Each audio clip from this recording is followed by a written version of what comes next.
Welcome to the ZuluOne podcast. Join my mom, sister, and me as we share how family constellations and meditation transformed our lives. We discuss trauma, the importance of self-healing, and announce our November 17th workshop in Chicago. Tune in for insights on personal growth and healing. And thank you for stopping by.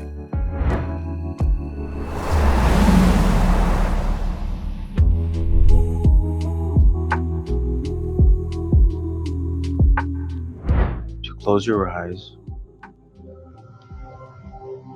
Uncross your arms and legs and ground your feet to the floor.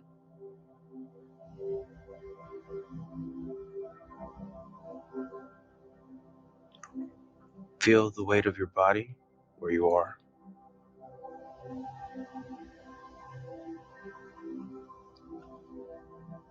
Now we're going to take 3 deep breaths. Take 1 deep breath for you. In through your nose.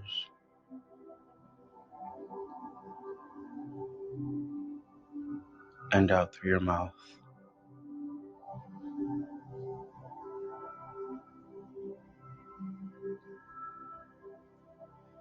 Now 1 for your mother. In. And out.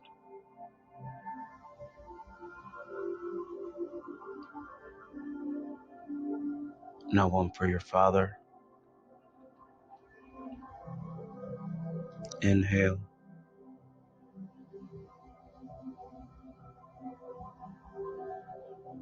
And exhale.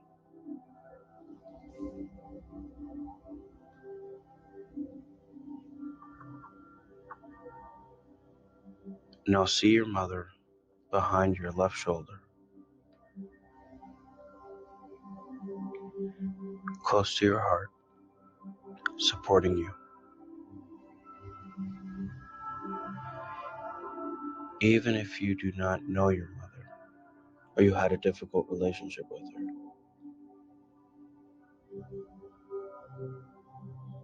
be in gratitude to her for bringing you into this world.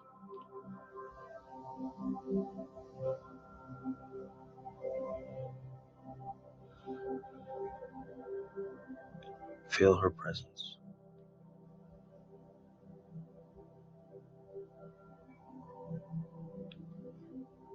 Now see your father behind your right shoulder.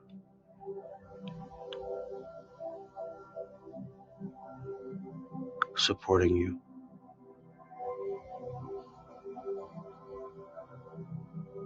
Feel his presence.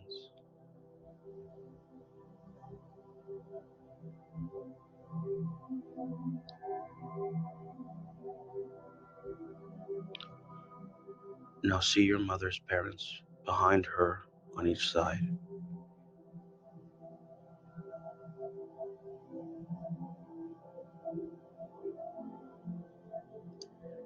And your father's parents behind him.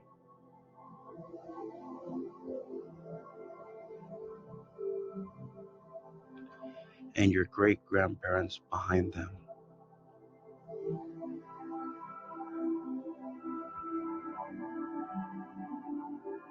Now see all your ancestors standing behind you.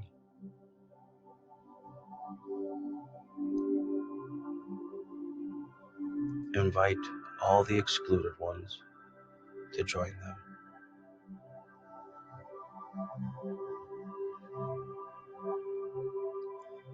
See the warm glow, cascading life force, experience, intuition, and ancient knowledge coming towards you.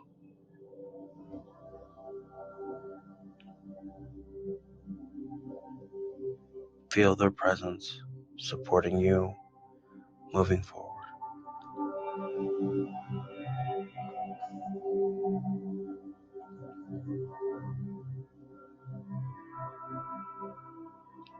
Sit in that feeling for a moment.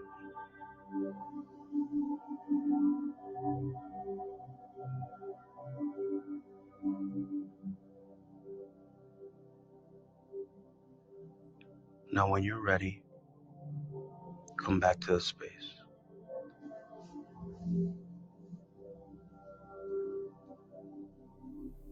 How was that one? Oh, wow. Oh, wow. What kept coming to my mind is I can see my mom in the screen, and my dad, I know exactly what he's doing at your house right now. Yes. Sitting on the couch. Yep, watching TV. Yes. What came up for your mom? Oh, I just really felt both of them here. I just felt a really, really strong connection. You know, the fact that both of my parents are deceased, it touches me in a very deep level. And what came up is how very proud they both are of the work that you are doing to help heal yourselves first and foremost, and then all of your loved ones, and then a larger community. It's really beautiful. Thank you.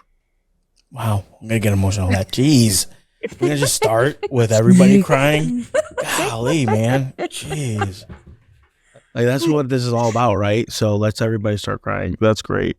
You're not crying, I'm crying. I'm not crying, you're crying. So what came up for you? So what came up for me was the first constellation that we did, which is kind of a mirror of what we're doing right now. It truly Us is. three on this conversation, you know, having this continue, like what, the 16, 18, 20 years later. And Dad sitting on the couch, and he's supporting in his own way, which is really cool. It's like full circle. And for the audience to know, and this is very personal to me, and I know you had a different experience, Mom, and Alicia, on your side, you had a different experience as well. But my first constellation was you at the front, Alicia and I behind you, and we were in this emergency dynamic, and Dad kind of on the outside, just looking in, trying to like find a way in to find that out, right? So it's a lot less aggressive than that. And it's in a new, complete way, in a different, almost like a different rung of the ladder towards healing, which is really cool that, you know, recently Dad's done a constellation, and that was just, you know, really interesting and really powerful, and just how much that's affected my life and my kids' lives. And I would imagine your guys' lives as well, how much he's done healing as well. So yeah, this is, it's really cool. This is what I'm calling the home team. Excuse me. What I'm calling the home team. I'm stealing this from another podcast that I really like, is we're the foundational members of ZuluOne, this movement that started in 2006, Mom, in Romania, 2007? Actually, 2000, it was 19 years ago. Yeah, so 2007, right? Where we were introduced to this work of family constellations, right? And so tell me, from your perspective, if you could talk about it a little bit, about how you came to this incredible modality. So you've alluded to the fact that your father, who is staying with you right now for a brief period. We were married for 20 years.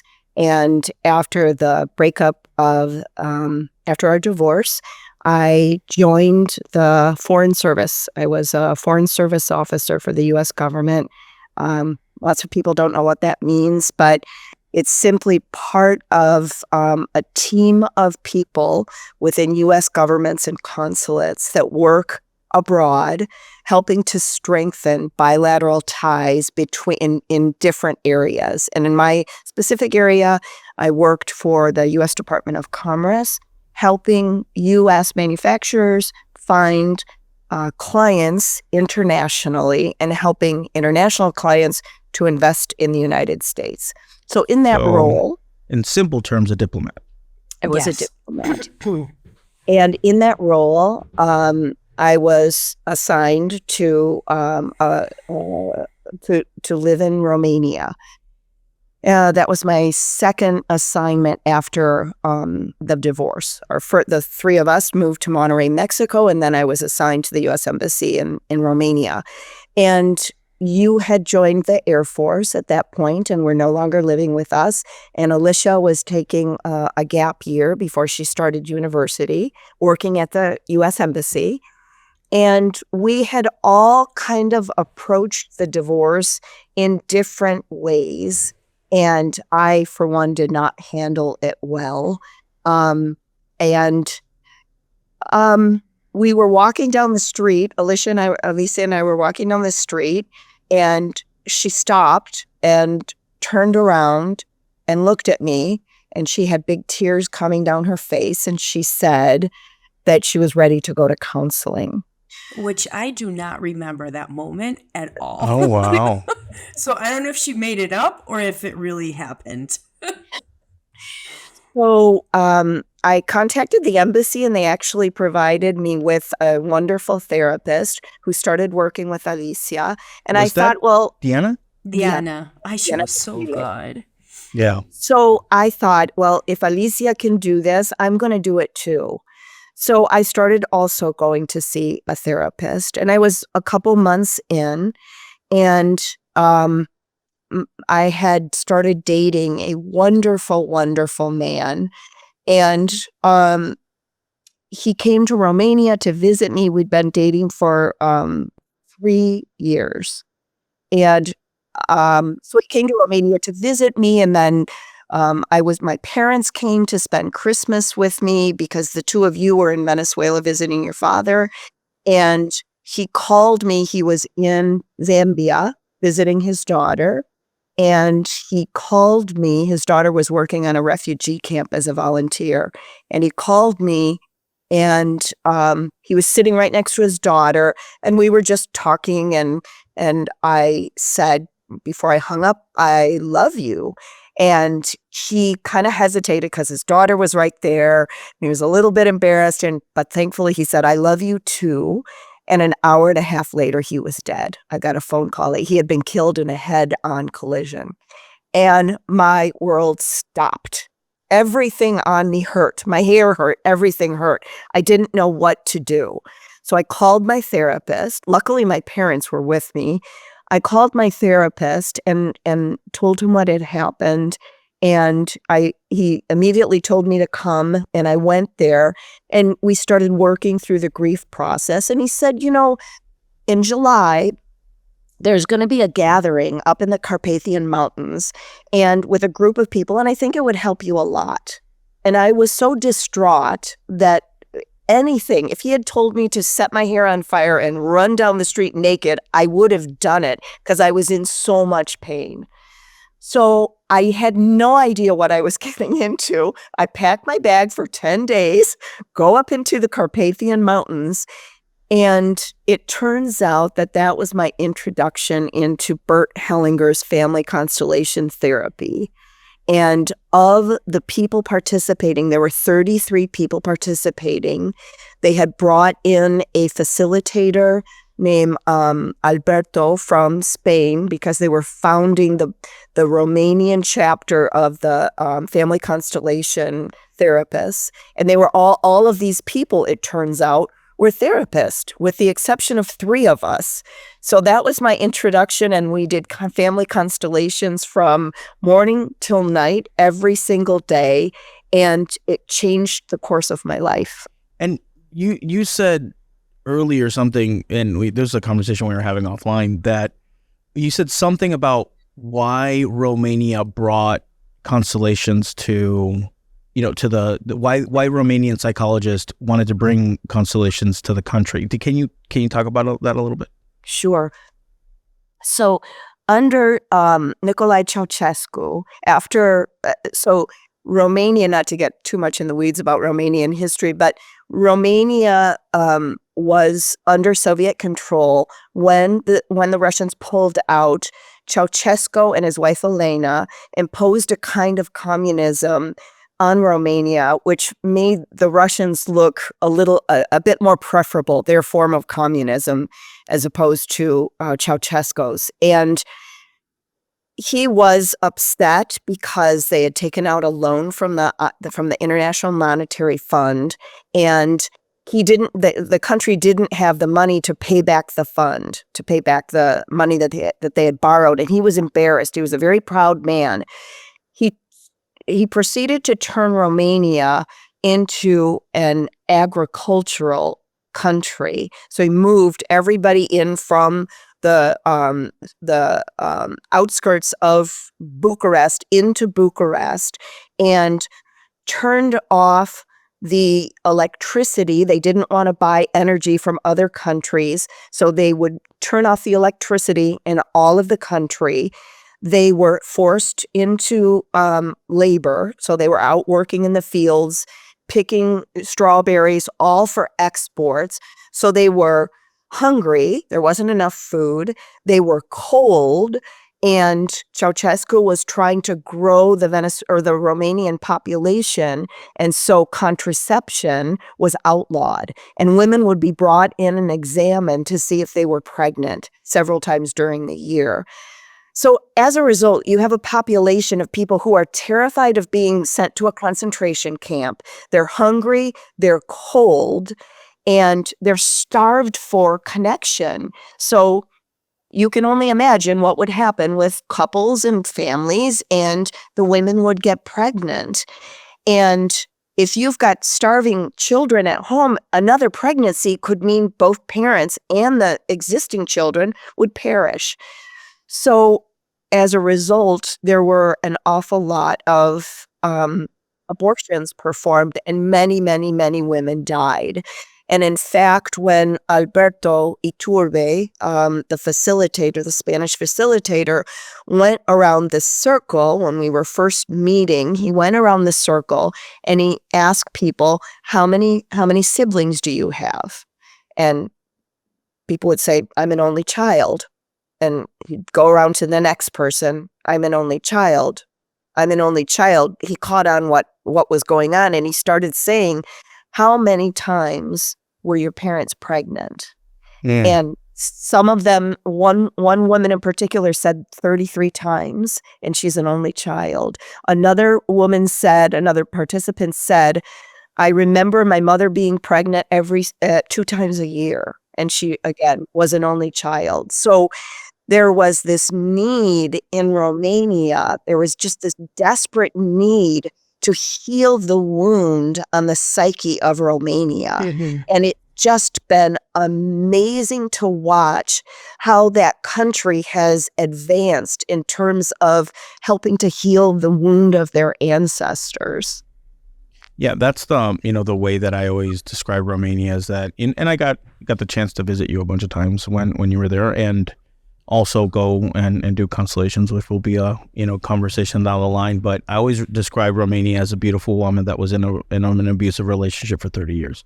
Mm-hmm. It's just like there's such wounds on the psyche of it. And when we're talking about constellations and what this does, and we haven't really talked about what a constellation is. So I think a simple description of it, and if you're listening to the podcast, you kind of know what this is, right? It's a very obscure type of therapy to deal with unresolved trauma and family systems, basically.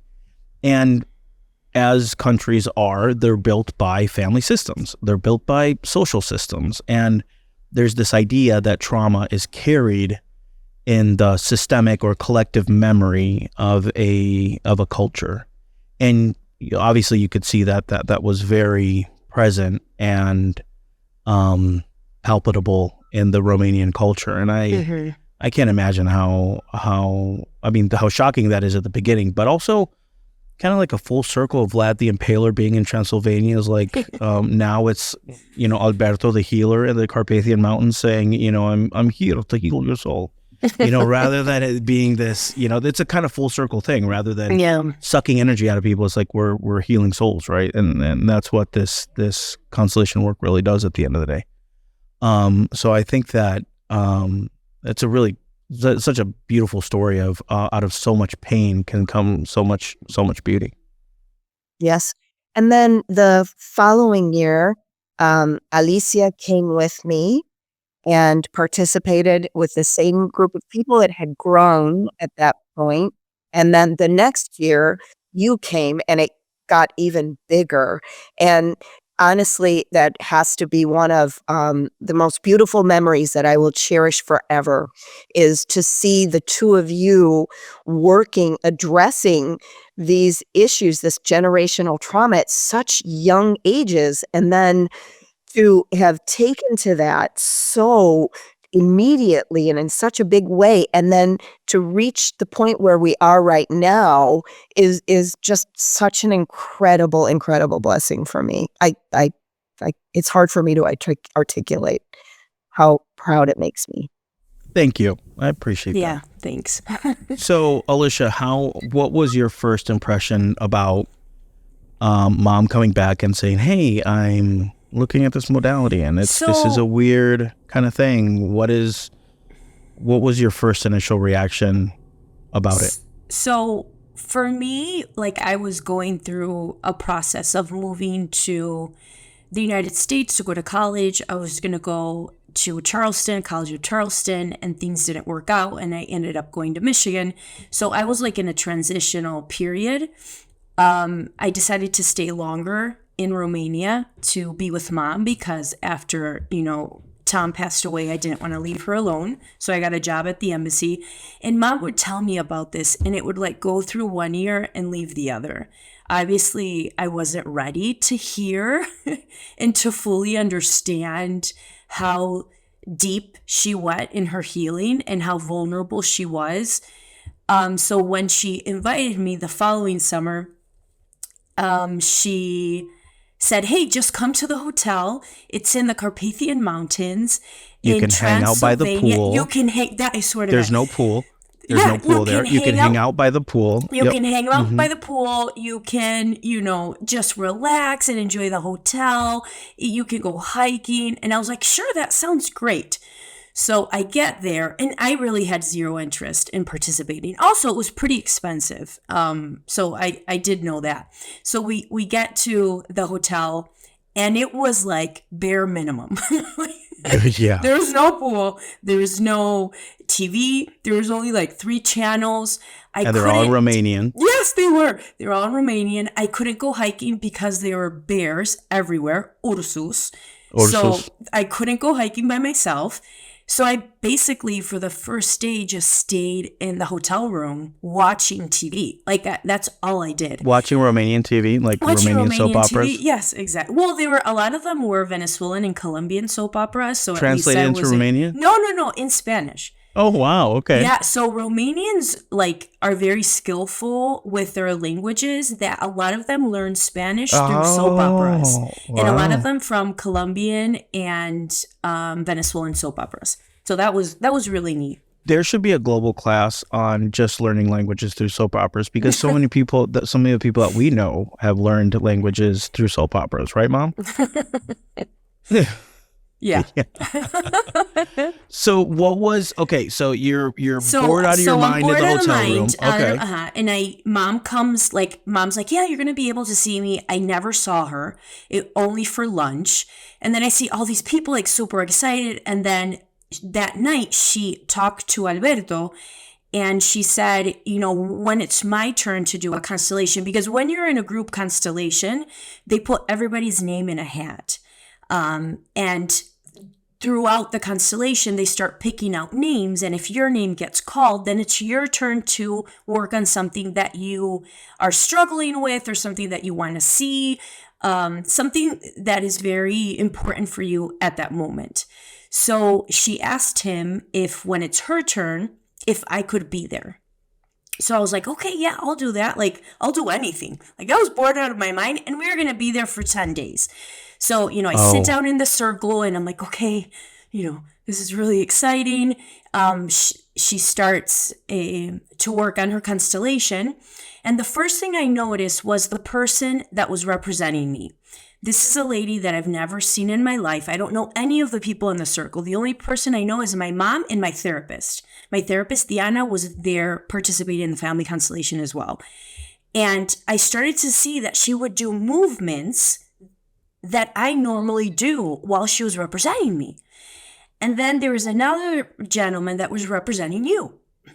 And then I started to see the interaction between the two of us, the two representatives. I remember this, yes. And I would be like tickling you, like trying to get your attention all the time, like the representatives. And I was sitting there and being like, that's totally our relationship.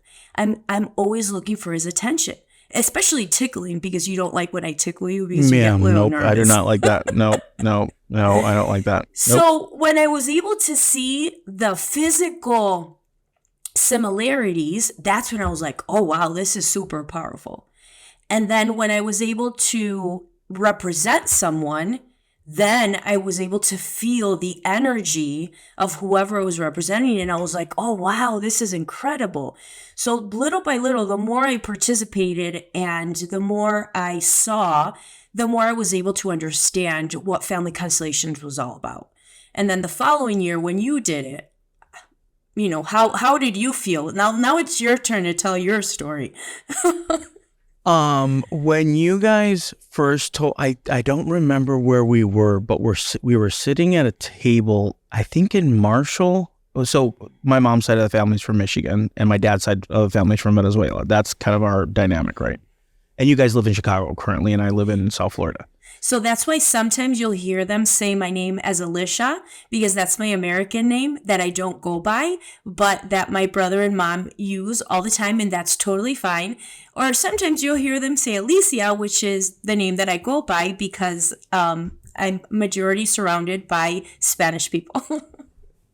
So I think we were sitting at a round table, and you guys started telling me it was like this big, not a secret, but you guys didn't really want to talk about it until you guys were both there. Okay. It was like you guys were both had to be there for telling me, and you guys started telling me, and I was like, you guys are in a cult. You guys have lost your mind. This is crazy voodoo, crazy stuff. This doesn't make any sense. How could somebody understand the representation of the energy of another person, of their internal dynamics because of unresolved trauma? I didn't even know what unresolved trauma was. So I was like extraordinary. My skepticism was 1,000, right? I was like trying to figure it out. I'm like, and I was learning about like neural linguistic programming, NLP, I think it's called. And I was like, oh, well, they're doing elicitation, or they're trying to figure out, like, you guys had filled out a questionnaire about the family. And I was like trying to, very much in my head, trying to figure out what it was. And I remember kind of that summer coming around, and you're like, hey, we both fell for the same trick. Be like, hey, you want to come to Romania? And I have some friends in Spain. He's like, you can go hang out by the pool. You don't even have to come. And blah, blah. And I'm like, sure. And I was in Louisiana at the time. When I was stationed in Louisiana, and I went there, and I was in a band, like, still in the military. I was 26, I think, 25 or 26 at the time. And just a punk, right? A punk ass kid. And I remember coming in there, and I was like just completely in culture shock, because very similar, but I'm very, very curious. So I was like, what are these people doing? And it's like, I'm going to figure out how they did the trick, like how they're scamming my mom, basically. And somebody picked me to represent, so it's this big ballroom with, at that time, it was one of the bigger ones, right? It was like 55 psychologists and psychiatrists, Romanian psychologists and psychiatrists. None of them spoke Spanish or English. Mm-hmm. So it was you, mom, and myself, right? And Alberto and his two sons that speak Spanish. So we were, the constellation was translated from Spanish into Romanian. Mm-hmm. And we were listening to all of it in Spanish, right? Mm-hmm. And somebody picked me to represent something. And it wasn't the dog. I know the dog is the first thing. It was the crazy uncle. It was the crazy, I think, no, I don't, was it the crazy uncle, the first one? Yeah, that you wanted to steal He was mentally ill? Yes, yeah. So I was picked to do a very powerful or very intense representation. And I was like, I'm feeling things that doesn't belong to me. And it's not a possession, right? It's not like you're not there, but you're kind of allowing your body to be a representation of somebody's internal story. Mm-hmm. And I didn't realize, I mean, all these years later is now I understand what that representation looks like and what it feels like, and that you're still, obviously in your mind, you can still be like, this is wild what I'm feeling, but also be a very clear vessel to the representation of the internal dynamic of the family system that is currently the facilitator is working on. And I was hook, line, and sinker. After that representation, I'm like, this is insane. This is the most powerful thing I've ever experienced. It's and so in the here and now, right? It's like it's visceral. It's a visceral representation. And I felt this thing, and I'm like, okay, now I have to figure out where it comes from. And this podcast, in many capacities, is the exploration of this phenomenon from a curious perspective and from a technical perspective. So, that's how I started. Because it's so hard to explain. Like when you're with this group of people that you basically don't know, at the end of the constellation, there's just such a huge bonding experience because it's a soul-to-soul connection. So imagine we did this. I did it for 2 years. Mom did it for 3, and you did it for 1 with the same people for 10 hours a day for 10 days with these same 50 people. So at the end, like the love and the connectionness that we had was incredible. And to go outside of, the Carpathian mountains and explain that to someone, of course they're going to think we're cray-cray. Yes. Yeah, exactly. And to find resonance with somebody that you're completely alien to. Yeah. There's there was Romanian people that I was like, I love you. You're the coolest person in the world. I just want to hug you and you be my best friend. And you can't even understand each other. It's the most, I don't know how else to explain this. And what you said is absolutely correct, is the soul connection that you share this experience with. It's almost like a near-death experience, right? As everybody's in the plane and they're all going to, the plane's going to crash, and it doesn't. The pilot saves it, and then everybody went through this shared experience that was extraordinarily intense, and then you have this lifelong bond. And I still have people on Facebook that are Romanian that they write stuff in Romanian, and I'm like, I hope you're doing awesome, and it's that boop. I give you kisses. One of the things that for me was so profound, because I had that vantage point of seeing people for 3 years in a row, I saw the growth and the transformation from the first year, and the next time they would come back, they would be doing better. And by the 3rd year, the transformation was just so profound. It's incredible. And also, I think we had an amazing facilitator. Alberto Iturbe was phenomenal. His patience and authenticity and his connection to the field and integrity. His integrity and the respect, and for his 2 sons as well, was truly incredible. And we were fortunate to be able to learn from him and see what a true facilitator looks like. Yeah, I think that's an excellent point, Alicia. And it's something that listeners, viewers should keep in mind is when they're exploring this modality, it's really important to do your research and do a constellation with a facilitator who is somebody who's trustworthy and well-known. That's of critical importance. Yeah. And that has integral respect for the process. Yeah. Yes. Because there's, and as a facilitator, you start understanding.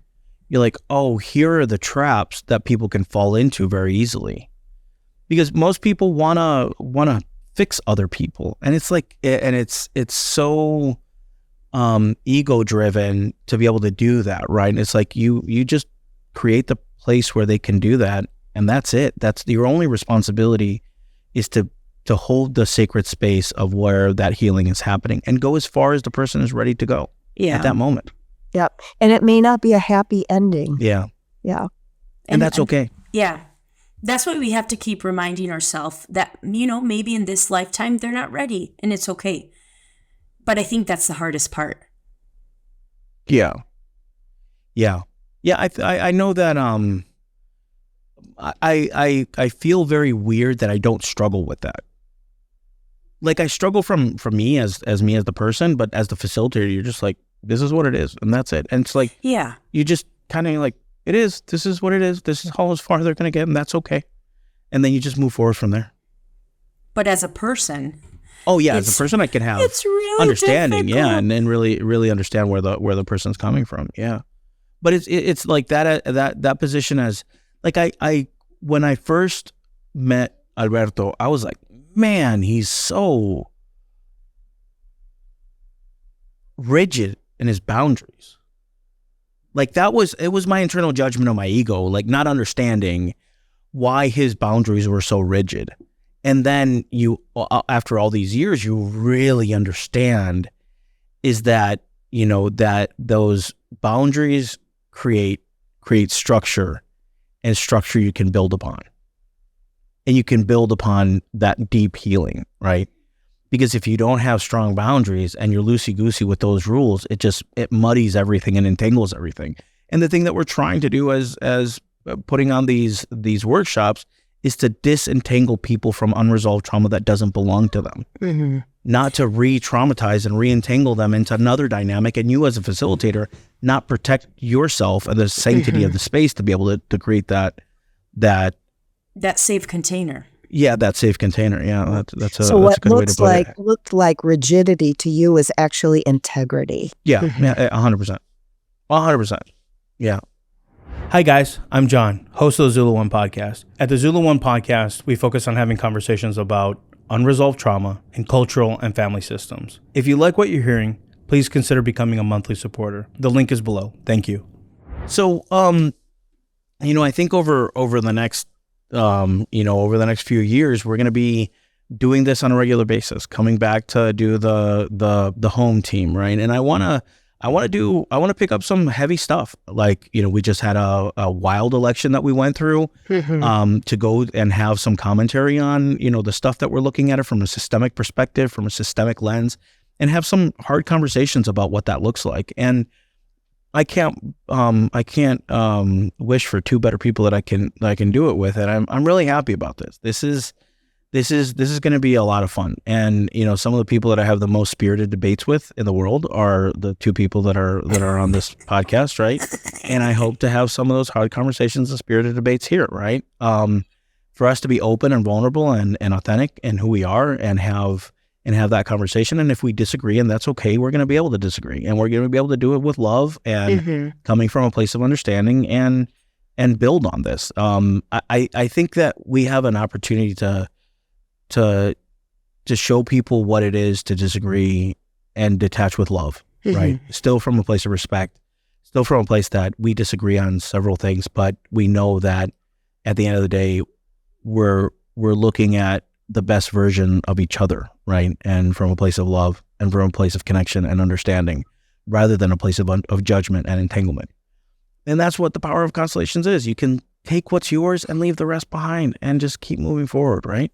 Well, and the reality is we're at this state right now because we've worked so much on ourselves through all these years, starting in Romania until now. We continue to work on ourselves. And I think that's the most important thing for us to be vulnerable and for us to be authentic and have that real connection, is to take away all those layers of entanglement and messiness and carrying those patterns and traumas that don't belong to us. It helps us have more authentic relationships with each other. Yeah, with the thing anyone. the thing that I'm concerned about the most, and you brought up a good point, is that we see in today's language talking about traumas and entanglements and patterns and all this stuff from an excuse perspective, not from this is the track of healing perspective. And that's such a worrisome thing for me that this language has been popularized, but it's been popularized on the 180 of where it should be, right? Am I looking at that the right way? Say more about that, John. So, people are like, I'm the way I am because of my trauma. It's like, well, you can not be that way. if you So deal they're with using it, it as an right, excuse. they're using it as a weapon, and they're saying they're weaponizing their, so they're trauma dumping on everybody else rather than saying, hey, yes, it's great that you've identified that. Now you can actually do something about it. Like if there's abandonment, if there's abuse, if there's neglect, if there was emotional unavailability, whatever those things are, I completely understand. Gaslighting, narcissist, and we're having all these conversations about that person's a narcissist.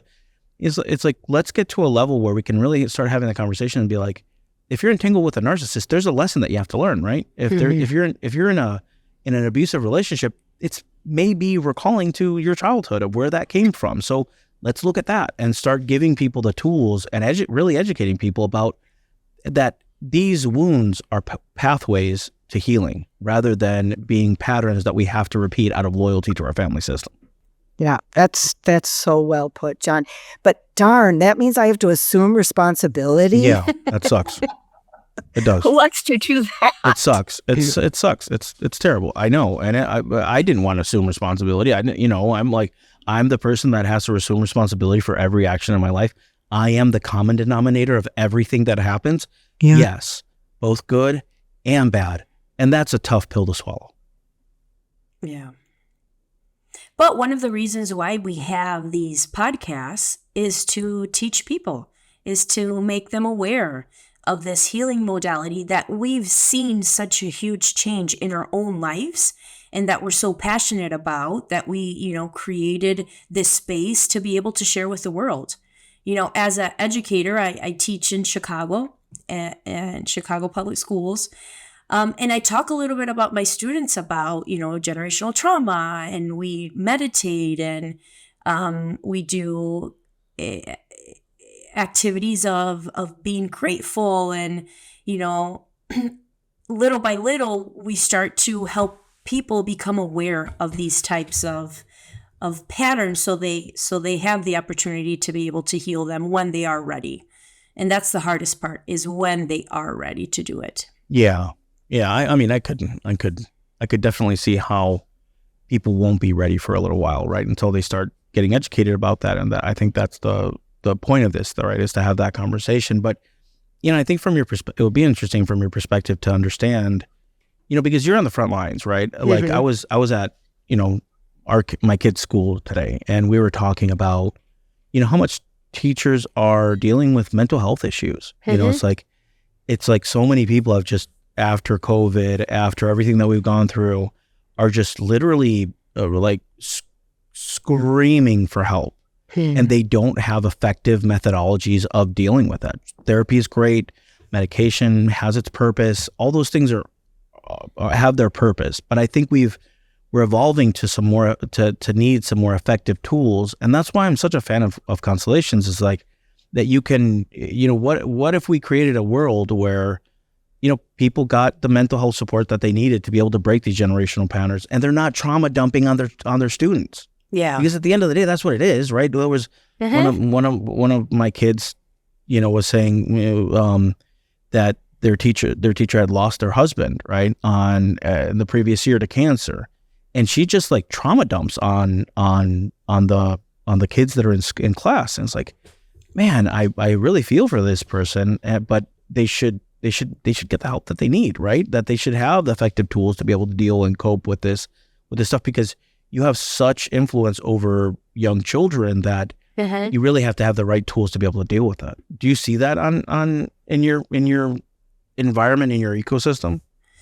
Not necessarily with the teachers that I work with, because they're very conscious of the topics that they talk about with their students, and I'm fortunate to work in a department where we're aware of our feelings, and everybody's working on themselves.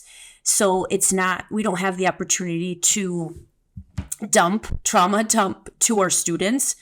But I know in some schools and in other departments, it may happen or not, because the reality is we get to spend an hour with these students every single day. And many of these students' parents don't get to see their child at all during the day because they're working. Yeah. And then when they come home, they have to cook, well, you do laundry. So we are able, like, we have the ability to influence them quite a bit, and more in the elementary setting because they spend the whole day with their teacher. In high school, they just spent 1 hour and then they switch. So that influence can be positive or negative, right? Yes. Is that kind of what Correct. you're saying? That the influence, like you have such, Yeah. you're such a staple in their, Yes. in their lives that can be, and yeah, I think rather than, and we have, this conversation happens in politics a lot. They're like, oh, well, the education system and department and blah, blah, and they all point fingers, but nobody has solutions, Yeah. right? And I think you're an example of being like, hey, just by being somebody that's aware of the power of dealing with your crap, right? Let's just put it in that, whatever modality that looks like, whether you do meditation, kung fu, yoga, religion, however you find that. But the power of actually dealing with your demons, that you have an influence in your sphere, right? That you have, I've met a lot of your teacher friends, and they're all about, working on themselves and becoming the best version of themselves and dealing with their crap. And that's really admirable. There's this sea change that we can actually have a huge influence on the country in a positive way, and say, here are some tools. It might not be for everybody, but this has been effective. This has worked for us. Let's talk about it. Let's have that conversation and start giving people tools to be able to kind of put these things to rest, rather than spreading them out and having that type of wrong influence on kids, and exacerbating and continuing the patterns of trauma and creating the patterns of pain, and saying you are your wounds, you are your identity, you are whatever has hurt you in the past. You are identified as that thing, and we can really give people the tools for change. Yeah. And I think that's the hardest. Sorry, go ahead, Mom. No, please. And like today, we had a meeting with the principal because they're going to see if they're going to renew his contract or not. And then we had a meditation that a group of teachers and I did together. And one of the things, it was about gratitude, like being grateful for what you have and the power we have with our presence, just with our present, with our eye contact that we have with every single one of our students in our classroom every single day. And what I said was, that's really hard to do when you have a lot going on, when you have a lot that you need to heal and work on. And the more you work on our slogan, work on your shit, the easier it is to be able to be fully present for our students and for our teachers. So that's what really comes down to. I've tried to really throw, how do you say, like throw a hook? A hook in school to see if anyone is interested. I'm like, oh, we're doing a workshop. I sent a mass email, which I wasn't supposed to, but I still did it. And there's just a lot of people that are not ready right now. And I think that's the hardest part.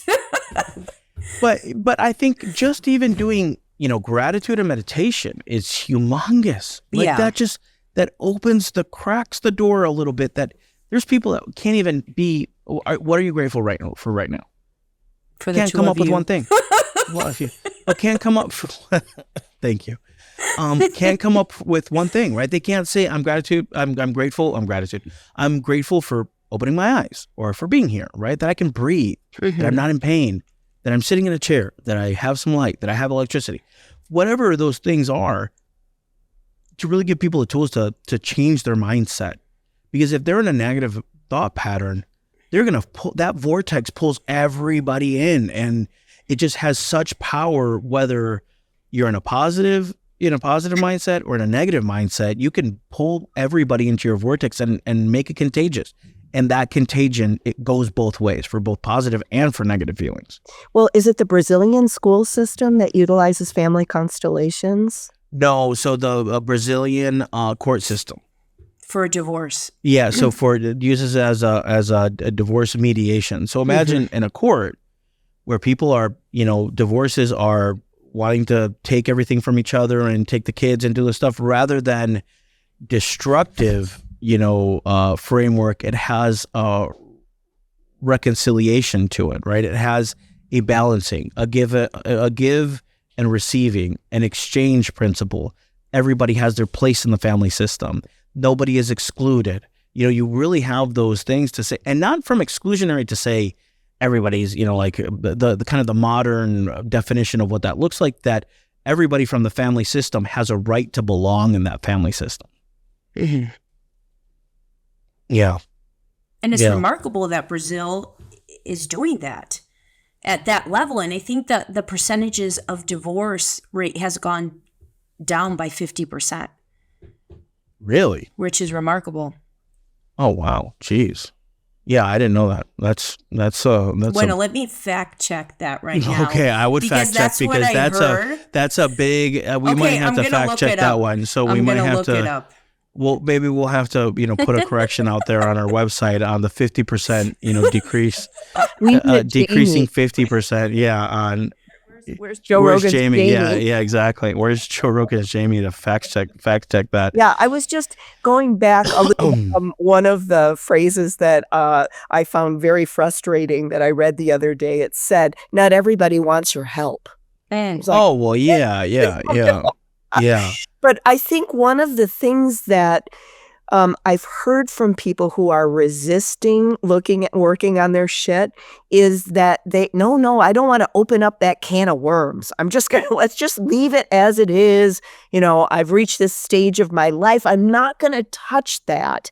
And I think, sometimes traditional talk therapy is viewed in that way. And I think there's so many different options to get to the place of healing. And one of the things, and I've done them all, I've done many, many different modalities, but one of the things that I find most appealing about family constellations is sometimes you can see the representatives showing you something, shining light on something, a hidden family dynamic, and it's one and done. And that's the end of it. And all it took was you having somebody representing that dynamic standing in front of you with you saying very, very few words. It's represented, you see it, and it's resolved, that's why it's so difficult to explain. You have to experience. You have to experience it, yeah.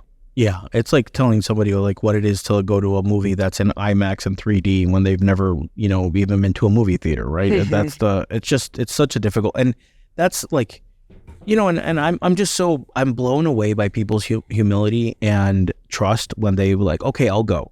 They'll I'll try it. And then they go and they're blown away and they go through this thing. It's like, I'm so humbled by how much trust people put on you and to say, I really trust you. That I'm going to do this thing that sounds insane, that sounds like this is the most insane thing I've ever seen. It may be some form of brainwashing but you start explaining it to them, it may be some form of brainwashing.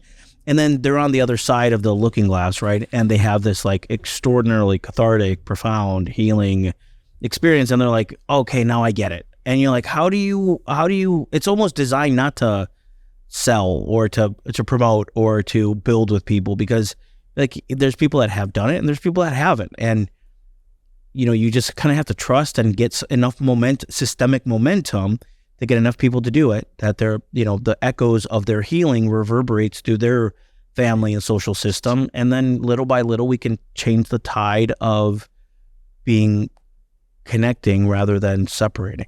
Maybe it would be helpful to demystify it a little bit. So let's say I decided I would like to do a constellation, and I'm in Chicago and I signed up for a family constellation, and I go on Sunday at 11 o'clock and I walk into the room, and what happens?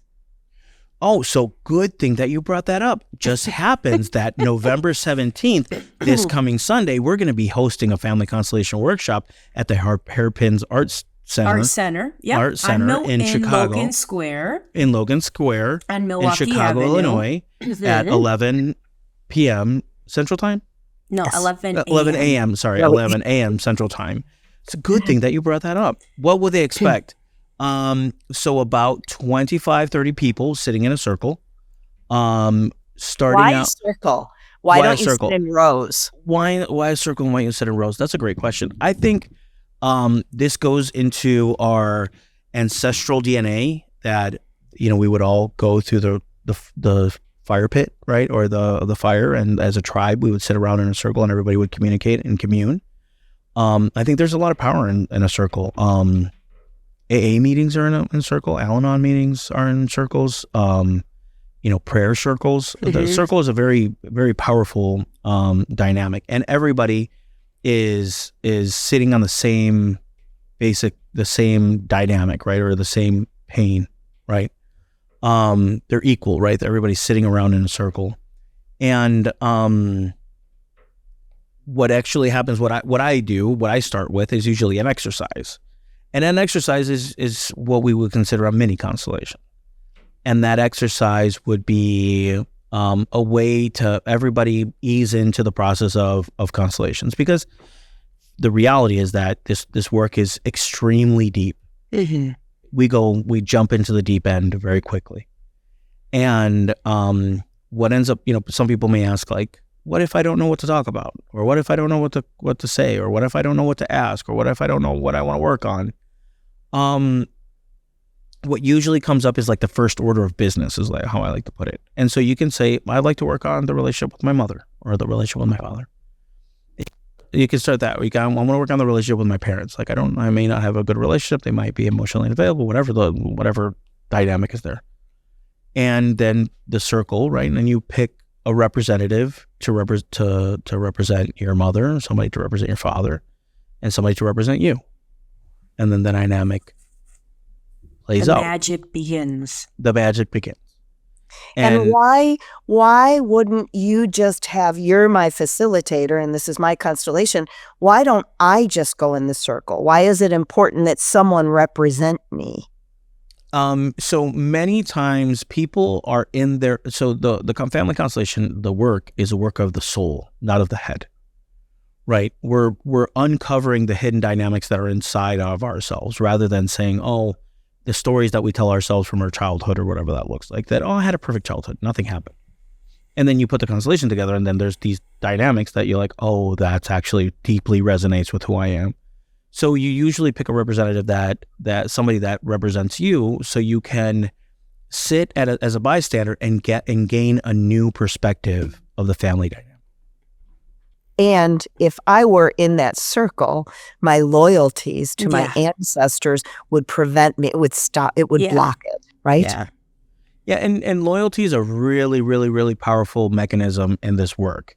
Is that loyalty in its kind of, in its base configuration says, because I am a member of this family, out of loyalty, I'm going to carry this pain. And we take on burdens that don't belong to us, right? So that's what you might see. And different burdens are carried by different siblings, right? You might say there's, a lost child in the family, and one child may carry that burden for the other child. There may have been a divorce, and the one child carries that. So different disorders appear in the family by different members of the family. There may be the golden child or the rebel or the champion, and they all fill their roles out of loyalty to the family system. And they say, I'm so loyal that I'm going to carry this for you. Because they want to belong to the system. Correct. We all have this huge urge to belong to something. It's the most important. Mm-hmm. Because it's important to talk about also like what not belonging means.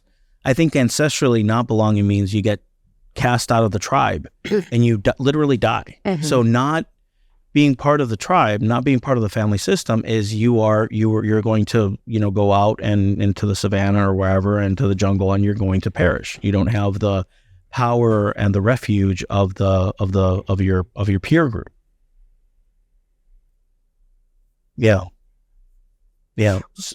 Oh, go ahead. No, please. No, Mom, go ahead. I was just going to say that that was something that Bert Hellinger, who is credited with popularizing family constellations, because Bert Hellinger was born on the German-Austrian border, and he was a Catholic missionary who went to the Zulu, and he lived with the tribes and saw how they dealt with people of the tribe who fell outside the agreed upon norms for that culture. And rather than ostracizing the people, they would bring the people into the fold to figure out what had happened. And he came back. He was so moved. He left the priesthood, got married, and started the Bert Hellinger Family Constellation Therapy Center along the Austrian-German border.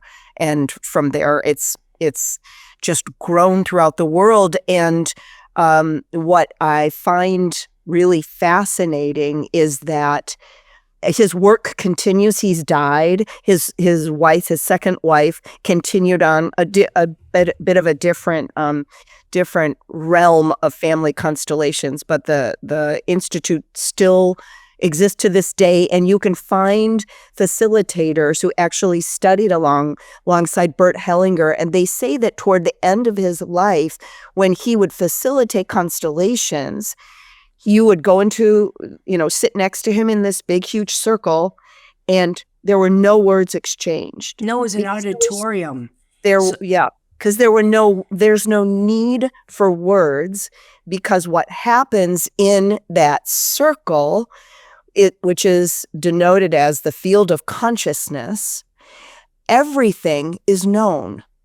So words are unnecessary, and whatever lessons you need to see, whatever truths you need to see, you will be shown in that field of consciousness. Going to deep cuts right now. Going into the weeds.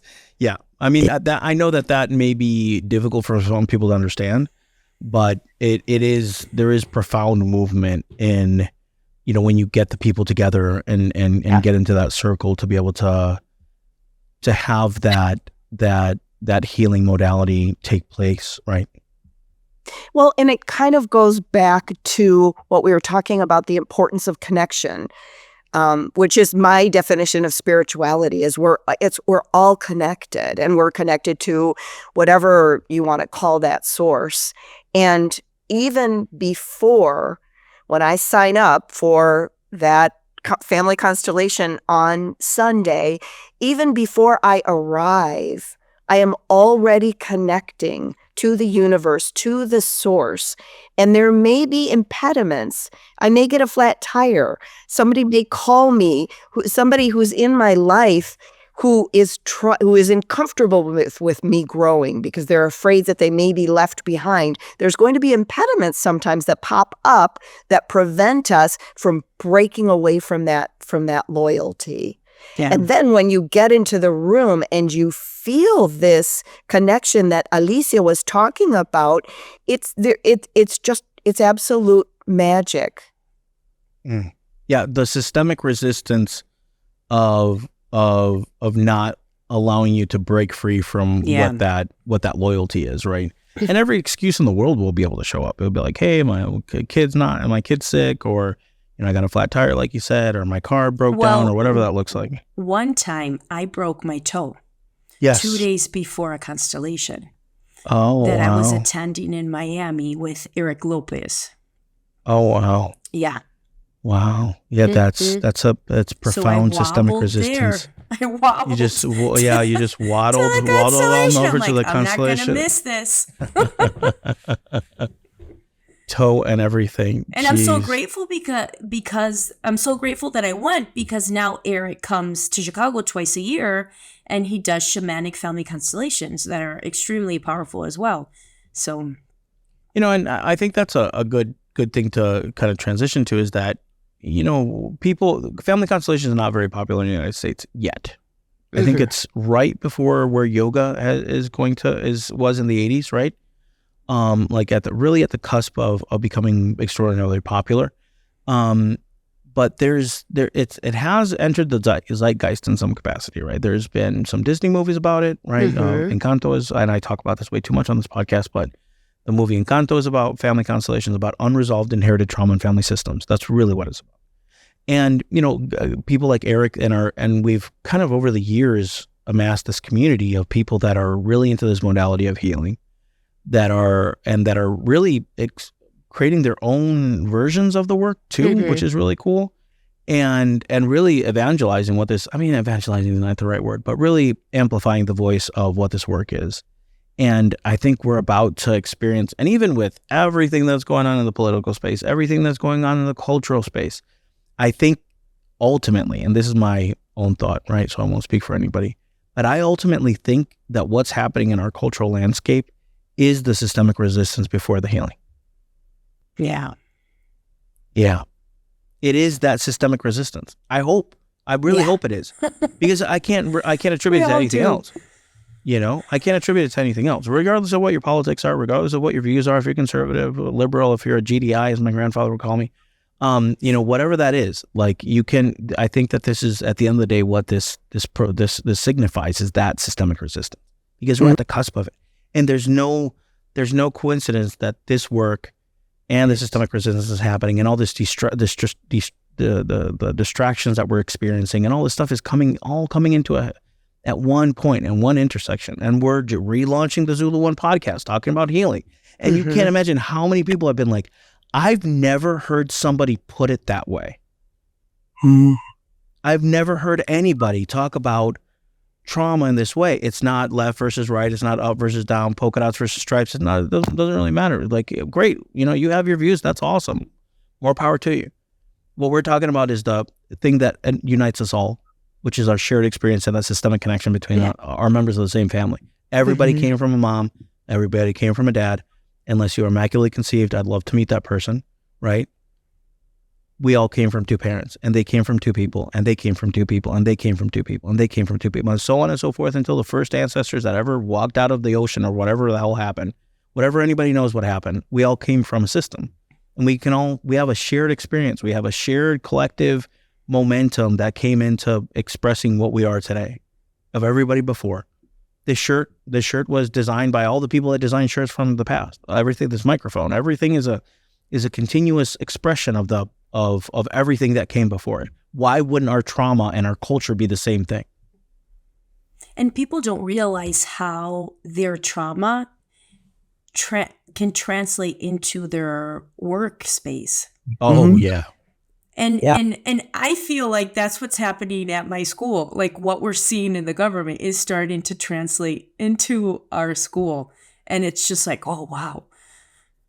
Yeah, because so often we go into the circle with an idea in mind. Oh, I'm going to work on this problem or this problem. 90% of the time, the issue starts with your family of origin. That's the great starting point. And I, to Alicia's point, I certainly felt that when I was in a leadership role. I would look at the dynamics of some people, some coworkers, and I would think to myself, I bet anything this person has issues. If they were rejecting me, had issues with their mother. If they were rejecting my colleague, had a male colleague, issues with their father. If they were rejecting their coworkers, issues with their siblings. The system just continues to replicate. It's like having a superpower. It's really weird. So should we have a big Z on our shirts? No. Yeah, big Z. Yeah. For ZuluOne. Yeah, exactly. We should have a big ZuluOne. H for healing. Yeah, jeez. A big H Johnny, for healing. So just going back to what you were saying about everything that's happening at this precise moment, I find it really interesting that it comes on the heels of the big pause, which was COVID, right? COVID cracked the world wide open, and now we have a chance to do this reset.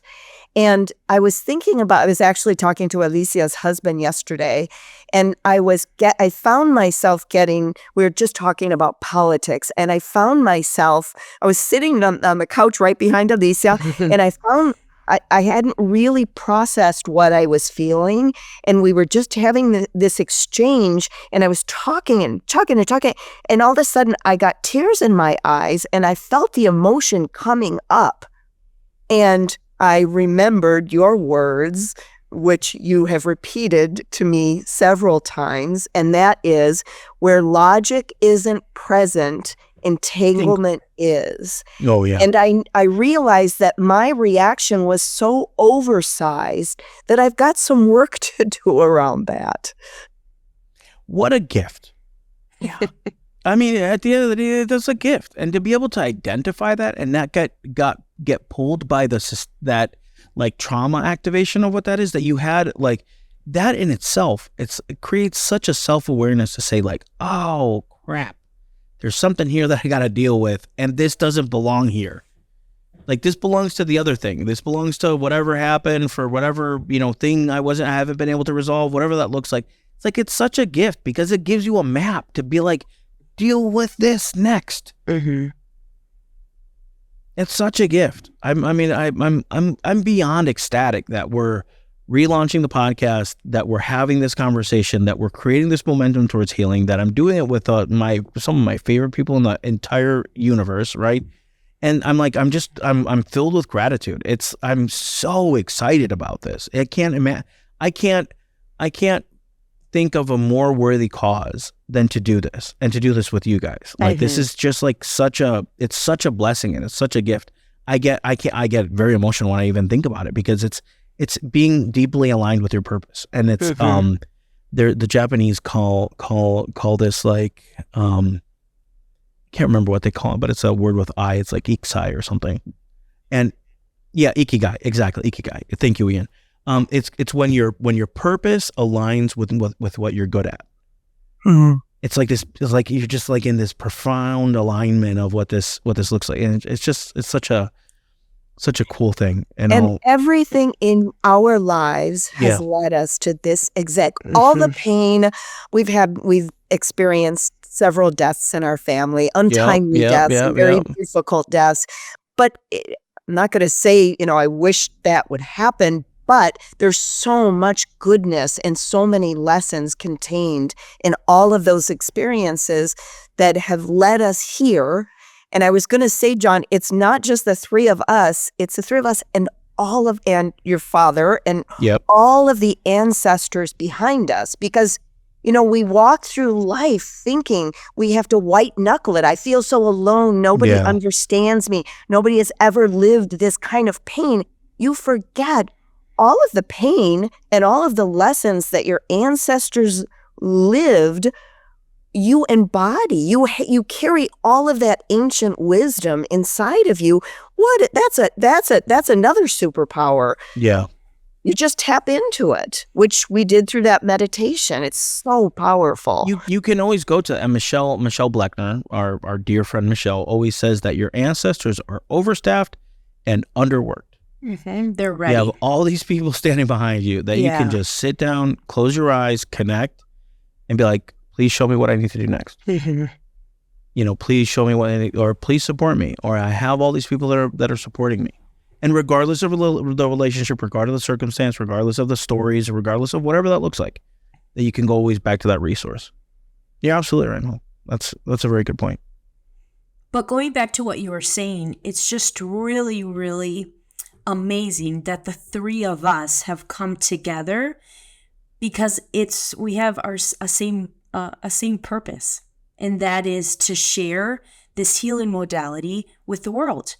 And we couldn't do this without the support of your wife, of my husband, of our children, of our father, everybody that's listening to us. And it's truly a beautiful experience. Yeah. Yeah. And with all of its complexities as well. Yes. Because we're all still going through stuff, right? We're all, it's not to say that, like we're, these healed people going through life and we have all the answers. Like, no, we're still dealing with a lot, massive amounts of shit, that we're still all dealing with, and we're working through those things. But we're working through it. That's, you can't give us much, but you can give us that we're working on it, right? It's like, I'm a work in progress. And I think all three of us are, and we're, everybody in our family systems are. But that's the beauty of it. And we're all just walking each other home. Yes, that's a very good one. Not my phrase, but I love it. That's a very good one. That's a very good one. That's a very good one. Who's it from? His name is Ram Dass. Ram Dass. He was a psychologist, a writer, an author, a yoga instructor. He was a visionary. Yeah. Yeah. So I think on that note, thank you guys very much for completing the first ZuluOne podcast, the home team, the family of origin. One of these, we're going to get Dad in here to see if he can. That'll be. Well, he's done a constellation. The OG4. That's More all than that one. matters. More More than one, than yeah, one. which is very powerful, which I'm very grateful for. But Me too. thank you guys for, first of all, convincing Mom starting this journey. We have to, honor you in this process, that even as painful as that was, that, all these years later that we're here. Mhm. And then all of this pain has purpose, right? Mhm. And it's such a beautiful thing. Yeah. They're all just Thank you. lessons, life lessons. Yeah. Yeah. And Thank Alicia, you, thank Mom. you. Or Alicia, thank you. Thank you for being my partner in healing throughout this process as well. It's an Us honor. doing this work is hard. There's a lot of resistance, but it's worth it. Yes. And Yeah. I wouldn't pick another bunch of people to do this with, to be in the trenches with, doing this work. So thank you guys. Thank you. Love you both. Love you. Love you. Bye. Thanks for tuning in to the ZuluOne podcast. If you found value in today's podcast, please don't forget to like, share, and subscribe. Your support means everything to us, and thank you for being part of this journey.